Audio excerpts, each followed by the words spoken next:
యథార్థమునకు శాస్త్రం ఎంత గౌరవంగా మాట్లాడిందంటే, పూర్వం ఇంట్లో ఒక పెద్ద ఆయన, రేయ్ సాయంకాలం అసుర సంధ్య వేళలో పడుకోకూడదులే అంటే గభాలను లేచిపోయేవాళ్ళం అంతే. అంతేకాని అడిగితే తెలిసేదేమో అనుకోండి, చెప్పేవాళ్ళేమో. నేను అడగడం తప్పని నేను అంటలేదు.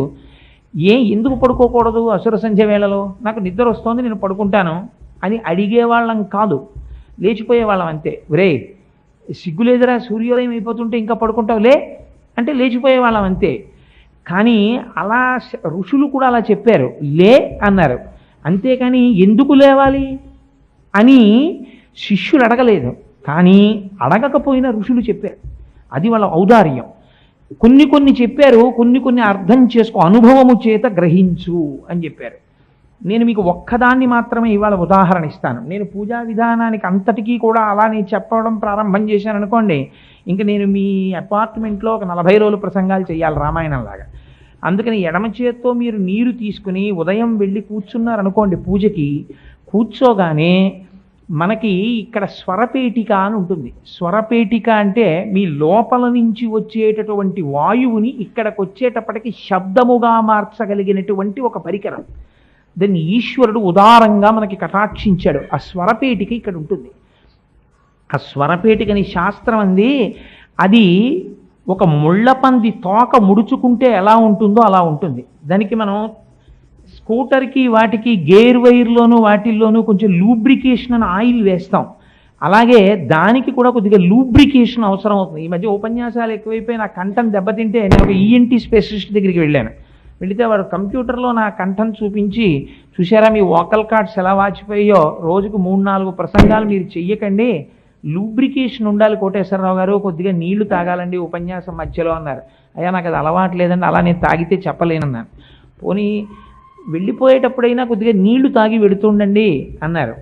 మన ఋషులు ఎంత గొప్పగా చెప్పారంటే, మీరు రాత్రంతా నిద్రపోయినప్పుడు ఈ కంఠం పనిచేయదు, స్వరపేటికతో మీరు ఏం మాట్లాడరు. మాట్లాడనప్పుడు ఈ స్వరపేటిక అంతా కూడా కొద్దిగా కుంచుకుంటుంది. మీరు పూజ దగ్గరికి వచ్చి ఒకేసారి మాట్లాడడం మొదలెట్టారనుకోండి, మాట్లాడడం అంటే పూజ చేయడం మొదలుపెట్టేస్తారు. సుప్రభాతం మొదలుపెట్టి కౌసల్య సుప్రజా రామ పూర్వా సంధ్యా ప్రవర్తతే అని మొదలెట్టేసిన తర్వాత ఓ గ్లాసులు మంచినీళ్ళు ఎట్లా తాగుతాను అనరు కదా, మధ్యలో మళ్ళీ నీరాజనం వరకు నీరు పొయ్యకుండా స్వరపేటికని వాడారనుకోండి, స్వరపేటిక దెబ్బతినేస్తుంది. అందుకని మన వాళ్ళు అలాగని నీళ్లు పుచ్చుకో అని అనలేదు. ఎంత గౌరవంగా మాట్లాడారో చూడండి.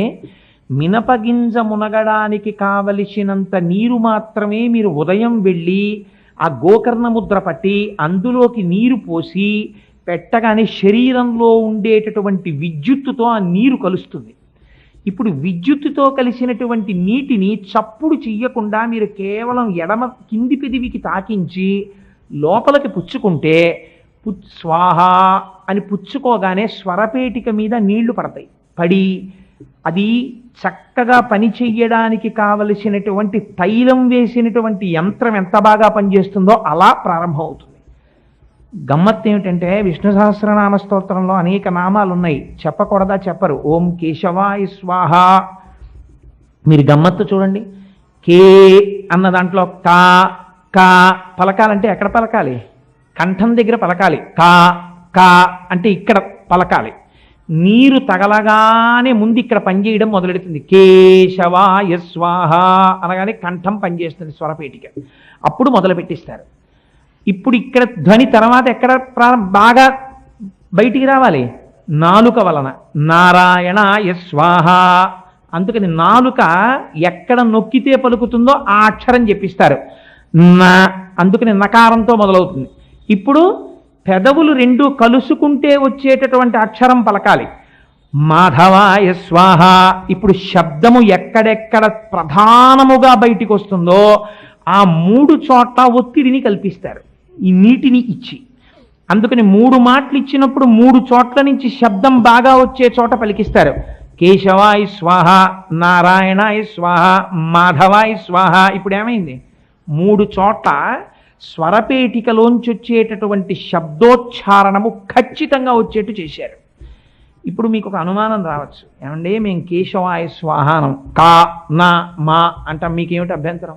స్వరపేటిక యాంత్రీకరణం జరిగింది కదా. స్వరపేటికకి ఒక స్కూటర్లో ఆయిల్ వేసినట్టుగా శబ్దం ప్రొడ్యూస్ చేశాం. దానికి కావలసినటువంటి లూబ్రికేషన్ చేశాం.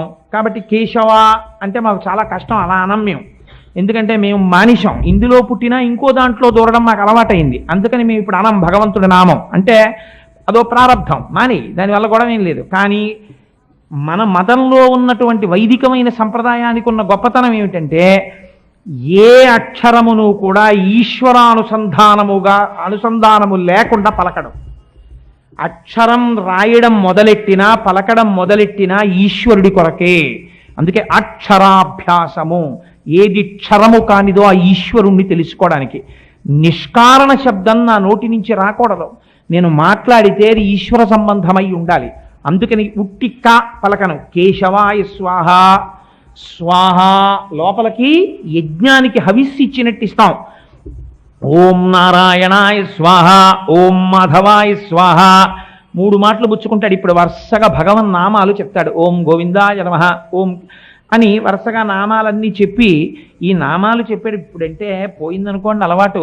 అసలు ఆచమనం చేయడం ఎలాగా అన్నది నిజంగా ఇవాళ ఎంతమంది చేస్తున్నారు ఆచమనం?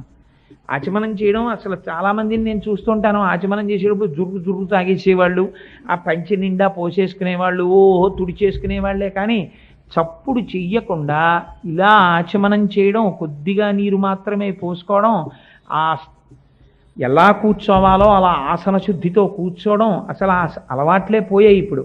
ఇది చేసిన తర్వాత ఇప్పుడు స్వరపేటికని ముందు బలపరిచి తర్వాత మన వాళ్ళు ఒక గొప్ప విషయం చెప్పారు. ముందు భస్మ పెట్టిస్తారు. దేనికి భస్మ అంటే ప్రపంచమంతా ఏదిగా మారుతుందో చిట్ట చివరికి అది భస్మ. మొట్టమొదట ఈ జ్ఞానంతో ప్రారంభిస్తాడు. ఇది ప్రాతకాలమునందు తాను తెలుసుకోవలసినటువంటి విషయం. ఆఖరికి ఈ కనపడుతున్నటువంటి దృశ్యమానమైన జగత్తంతా కూడా చిట్ట చివరికి బూదిగా మారిపోతుంది. దీనికోసం నిష్కారణంగా అనైతికమైన మార్గములలో నేను వెంపర్లాడకుండెదనుగాక. అందుకని భస్మ ధరిస్తాడు. కాదు దాని వెనకాల ఇంకొక రహస్యం ఉంది.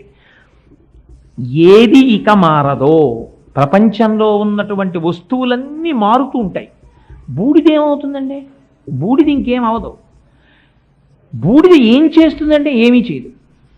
బూడిద నీళ్లల్లోకి వెళ్ళి మీరు వస్తువు పడిపోయింది అనుకోండి, ఆ వస్తువు నానిపోవచ్చు. బూడిదలోకి వెళ్ళే వస్తువు పడిపోయింది అనుకోండి, ఏమవుతుంది? ఏమవదు. తానింక ఏదీ చెయ్యదు, తానింక ఏమీ అవదు. ఈ రెండో ఏదో అది బూడిదే.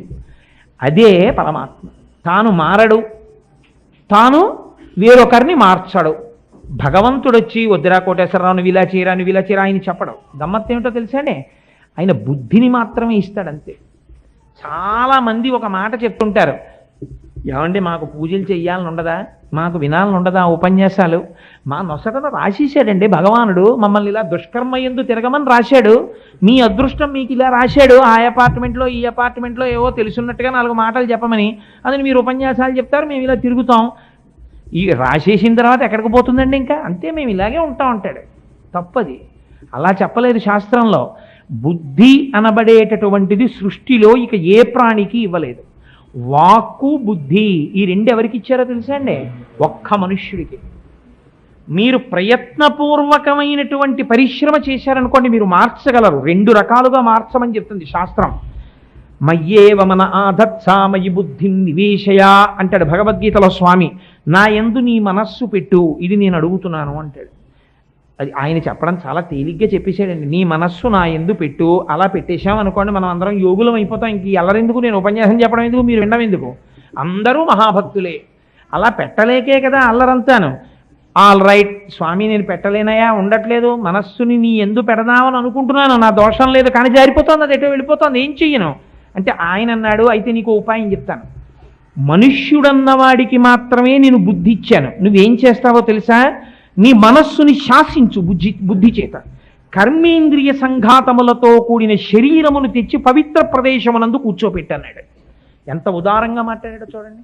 నువ్వు ఏ పుణ్యం చేయకు, నువ్వు స్తోత్రం చేయకు, నువ్వు పూజ చేయకు, నువ్వు భగవంతుడి యొక్క దర్శనము చేసేటప్పుడు కూడా నీకు భగవంతుడు మనస్సులో నిలబడలేదు, నేను అంగీకరిస్తాను. స్వామి ఎప్పుడు శాసించి మాట్లాడు, చాలా ఔదార్యంతో మాట్లాడతాడు.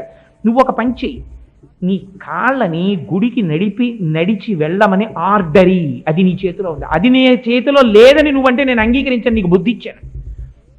నేను వెళ్ళి తీరుతాను గుడికి. నువ్వు మనసులో నిశ్చయం చేసుకో, నిశ్చయాత్మకము బుద్ధి, నీకేమీ తెలియదు, అంగీకరించాను. కానీ గుడికి వెడతాను, రా, ఓసారి గుడి చుట్టూ ప్రదక్షిణం చేస్తాను, తిరుగు, ఒక నమస్కారం చేస్తాను, ఇలా అంటాను, లోపల ఏమైనా తెలుసా? ఏమీ తెలియదు. ఇలా అంటాను, అందరూ అన్నారు కాబట్టి అంటానంతే. ఇలా అంటాను, గుళ్ళో కూర్చుంటాను, చాలు, నువ్వు ప్రిలిమ్స్ పాస్ అయిపోయినట్టే, నీకు సర్టిఫికేట్ ఇచ్చానన్నాడు. ఎందుకు? ఇది గమ్మత్తు. ముందు అసలు కర్మేంద్రియ సంఘాతముతో కూడిన శరీరాన్ని పట్టుకెళ్ళి అక్కడ పెట్టడానికి మీ బుద్ధి బాగుండాలి. బుద్ధి బాగులేదనుకోండి, వాడు ఎప్పుడూ రాడు గుళ్ళోకి. దానికి అనేకమైన వక్రభాష్యాలు వెతుకుతాడు. ఎందుకంటే ఆ గుళ్ళు గోపురాలు, మనసు ఉంటే సరిపోదేంటి? మీ అబ్బాయి మీద నీకు మనసు ఉంటే సరిపోదేంటి? వాడికి కావలసిన హాస్టల్ ఫీజు కట్టేసి వాడికి డీడీ పంపించేస్తే సరిపోదేంటి? మధ్యలో వాడు మీ ఇంటికి రావడం, నువ్వు వాడి దగ్గరికి వెళ్ళడం ఎందుకు? అక్కడ ఉండదు. అక్కడ మాత్రం మనస్సు ఉంటే సరిపోదు. ఏంటంటే బాధ్యత తెలుసుకోవడానికి ఎందుకు అబ్బాయి దగ్గరికి వెళ్ళడం? అండవు, వెడతాడు. ఎందుకు వెళ్ళాలి అంటే అప్పుడప్పుడు చూసుకుంటూ ఉండాలండి కొడుకుని. అక్కడికి వెళ్ళేటప్పటికి నీకు ప్రేమ ఉంది, ఎన్ని వంకలైనా చెప్తావు కొడుకు దగ్గరికి వెళ్ళడానికి. ఇక్కడ నీకు ప్రేమ లేదు, ఈశ్వరుడు ఎందు వెళ్లకుండా ఉండడానికి వంకలు చెప్తావు. నీ బుద్ధి వక్రించిందని అంగీకరించు, శాస్త్రమునందు దోషం చెప్పకు. నీ బుద్ధి పాడైంది. నీకు ప్రేమ ఉన్నది, నువ్వు వెడతావు గుడికి, వెళ్ళేం చేస్తావు? ప్రదక్షిణం చేస్తావు, కూర్చుంటావు. అలా కూర్చో, మిగిలింది ఏం చెయ్యాలో నేను చెప్తానన్నాడు స్వామి. నువ్వు వెళ్ళగా వెళ్ళగా వెళ్ళగా నీ మనస్సుకి ఒక బలహీనత ఉన్నది. ఏది అలవాటు చేశావో దాన్ని పట్టుకుంటుంది. ఓసారి గుళ్ళోకి వెళ్ళి రావాలి, 8:30 అయింది కదా, గుళ్ళోకి వెళ్ళి రావాలంటుంది, గుడికి ఎడుతుంది. ఓసారి అలా తిరుగుతుంది, కాసేపు కూర్చుంటుంది. మెల్లిమెల్లిగా కూర్చున్న తర్వాత ఊరుకుంటుందా? ఆయన ఎవరో రుద్రాభిషేకం చేస్తుంటాడు. మనం కూడా పోనీ ఒక్క సోమవారం వచ్చి అభిషేకం చేసుకుంటే పోలేదా అంటుంది. అభిషేకం చేస్తుంది. ఆయన ఆచమనం చేయండి, ఓం కేశవాయ స్వాహ అంటాడు. జుర్రు జుర్రు తాగడం మొదలెడతాడు, మీద పడతాడు. ఆయన అంటాడు, అమ్మ అలా తాగకూడదు బాబు, చక్క ఇలా పోసుకుని ఇలా పట్టుకుని చప్పుడు చేయకుండా ఇలా పుచ్చుకో అంటాడు. పుచ్చుకున్నాడు, ఏదో కొద్దిగా వచ్చింది. ఇది ఏదో అలవాటు పోతుందేమో, పోనీ రోజోసారి ఓం కేశవాయ స్వహం నారాయణ స్వహం మాధవాయ స్వహ అంటే తప్పి ఉంటే ఇంట్లో మొదలెడతాడు. ఇప్పుడు అనుమానం బయలుదేరింది. ఇలా ఎందుకనాలి కేశవాయ స్వాహ నారాయణాయ స్వాహ మాధవాయ స్వాహ? 10 మందిని అడుగుతాడు. ఏమంటే ఎందుకండి కేశవాయ స్వాహాయ అనాలి, ఇంకో మాట అనకూడదా? నేను శంభవే స్వాహ అంటాను, లేకపోతే ఓం అయ్యప్ప స్వామిని స్వాహ అంటాను, అనకూడదా? నేను పూజ చేస్తున్నాను అయ్యప్ప స్వామిని, నేను దీక్షలో ఉన్నాను. అయ్యప్ప స్వామి దీక్షలో ఉన్న వాళ్ళు ఆచమనం చేస్తే అయ్యప్ప స్వామి నామం చెప్పడం మీరు విన్నారా? ఉండదు. కేశవాయ స్వాహాయ. కారణం నేను ఇందాక మీకు చెప్పింది, కకారంతో లూబ్రికేట్ అవ్వాలి, కా బ్రహ్మశబ్దం.